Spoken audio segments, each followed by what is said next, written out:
తారీఖు వరకు 2025 సంవత్సరం జనవరి నెల 1వ తారీఖు దగ్గర నుంచి 30వ తారీఖు వరకు మకర రాశి ఫలితాలు.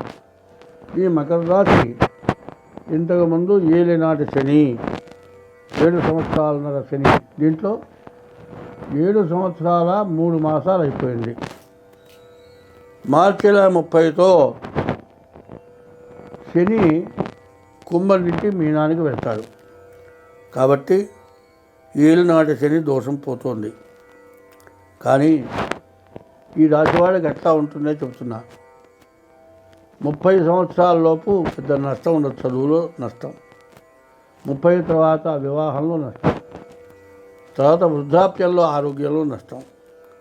అది కాకుండా ఇంకోటి ఏంటంటే ఏలినాటి శని ప్రారంభంలో బాగా నష్టపెట్టి చివరిలో బాగా లాభింప చేస్తాడు. అదే ఏలినాటి శని ప్రారంభం అంటే ధనస్సులోకి శని వచ్చినప్పుడు బాగా లాభం చూపిస్తే చివరికి ఉన్నది మరి ధనస్సులో వచ్చింది మొత్తం పోగొడతాడు. కాబట్టి మీకు జరిగిన దాన్ని బట్టి మీరు జాగ్రత్త పడాలి. కాబట్టి ఈ రాశి చివరికి వచ్చింది కాబట్టి ఈ రాశి వాళ్ళు తప్పనిసరిగా శనికి 19,000 జపం చేయించుకొని తద్దశాంశం క్షీరతర్పణ చేయించుకొని తద్దశాంశం హోమం చేసుకోవాలి. ఇట్లా చేసుకుంటే సమస్యల నుండి బయటపడతారు. ఈ 3 నెలలు కూడా ఈ మకర రాశి వాళ్ళు ప్రతి శనివారం కూడా నవగ్రహాల గుళ్ళోకి వెళ్ళి శనికి ప్రదక్షిణ చేసి శనికి అభిషేకం పూజ చేయించుకోవటం ఈ 3 నెలలు చాలా అవసరం. ఈ 3 నెలల లోపల శని త్రయోదశి కనుక వచ్చి ఉంటే శని త్రయోదశి రోజు కూడా అభిషేకం చేయించుకోవడం చాలా అవసరం. తర్వాత ఎప్పుడు కూడా ఈ 3 నెలలు శివారాధన, శివుడికి అభిషేకం, శివాలయానికి వెళ్ళే ప్రదక్షిణం, నవగ్రహాలకు వెళ్ళే ప్రదక్షిణం ఇది చేయటం చివరి దశలో నష్టపడకుండా లాభం పొందటానికి బాగుండటానికి మీకు బాగా ఉపయోగపడుతుంది. ఈ మకర రాశి వాళ్ళు నేను చెప్పింది పూర్తిగా అక్షరాల జరిగి తీరాలి. తర్వాత మీ జాతకం మీ డేట్ ఆఫ్ బర్త్ ద్వారా లేకపోతే డేట్ ఆఫ్ బర్త్ లేకపోతే హస్త సాముద్రిక ద్వారా మీ జాతకాన్ని తగిన ఫీజు ఇస్తే మేము మీకు పూర్తిగా వివరంగా మీ జాతకం చెబుతాం. మీకున్న దోషాలు నివృత్తి కావటానికి దానికి తగిన ఫీజు కట్టి నివారణ కూడా చేస్తాము.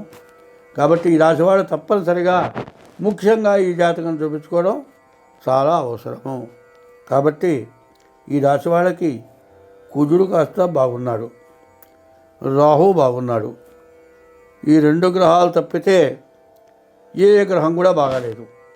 రాహు వల్ల ఇంతకుముందు పోయింది మీకు రావడానికి అవకాశం ఉంది. తర్వాత కుజుడు వల్ల ఇల్లు తాకట్టు పెట్టినా, ఇల్లు కొనుక్కోవాలనుకున్నా తాకట్టు నుంచి తీర్చుకోగలుగుతారు, లేకపోతే ఇల్లు కొనుక్కోగలుగుతారు, ఇల్లు నిలబడుతుంది.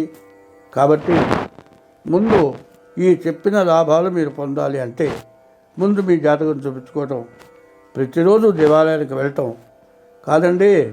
మీరు హిందూ మతం ప్రకారం శివాలయానికి వెళ్ళమని చెబుతున్నారు కాదండి, క్రిస్టియన్ మతం కావచ్చు, ముస్లిం మతం కావచ్చు, మీ ఇష్టదైవాన్ని మీరు పూజించండి.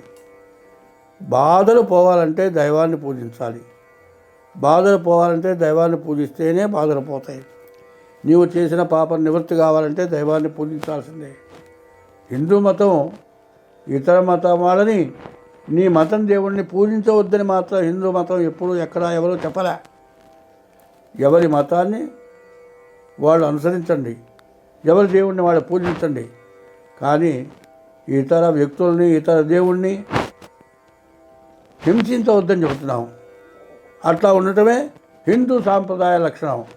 ఎప్పుడు కూడా చెట్టుకు కానీ పుట్టకు కానీ పాముకు కానీ తేలుకు కానీ ఏ వ్యక్తికి కానీ అపకారం చేయకుండా ఉండటమే హిందూ మత తత్వం. ఇప్పటికీ 199 మంది అదే అవలంబిస్తున్నారు. కానీ ఇట్లా ఉండటం చేత హిందూ మతానికి దాదాపు 1000 సంవత్సరాల నుంచి చాలా కష్టాలు వచ్చినాయి, చాలా బాధలు పడ్డారు. ఎన్ని బాధలు పడ్డా హింసకి దూరంగా ఉండడం చేత మళ్ళీ ఈ మతం, ఈ ప్రభుత్వం హిందూ మతం మళ్ళీ వచ్చింది. హిందువు యొక్క రాజ్యం వచ్చింది.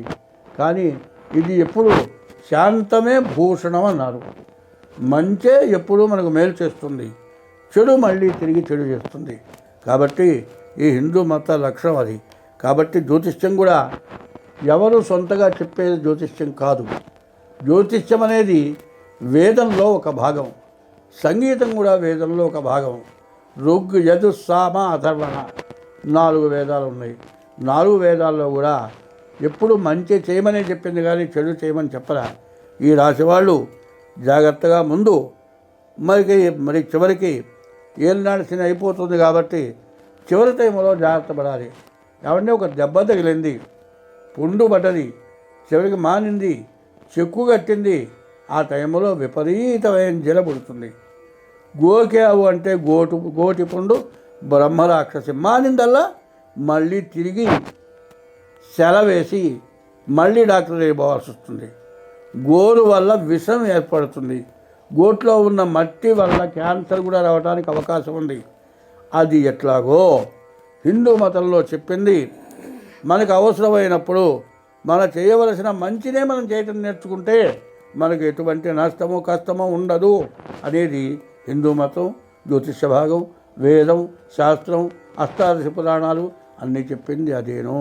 అది కాబట్టి ఈ రాశివాళ్ళు మీరు డేట్ ఆఫ్ బర్త్ ద్వారా కానీ హస్త సాముద్రిక ద్వారా కానీ మీ జాతకం చూపించుకొని మీరు దోషాలు ఏమైనా ఉంటే ఆ దోషాలకు తగిన ఉపశమనం చేయటం చెప్పడం జరుగుతుంది. స్వస్తి.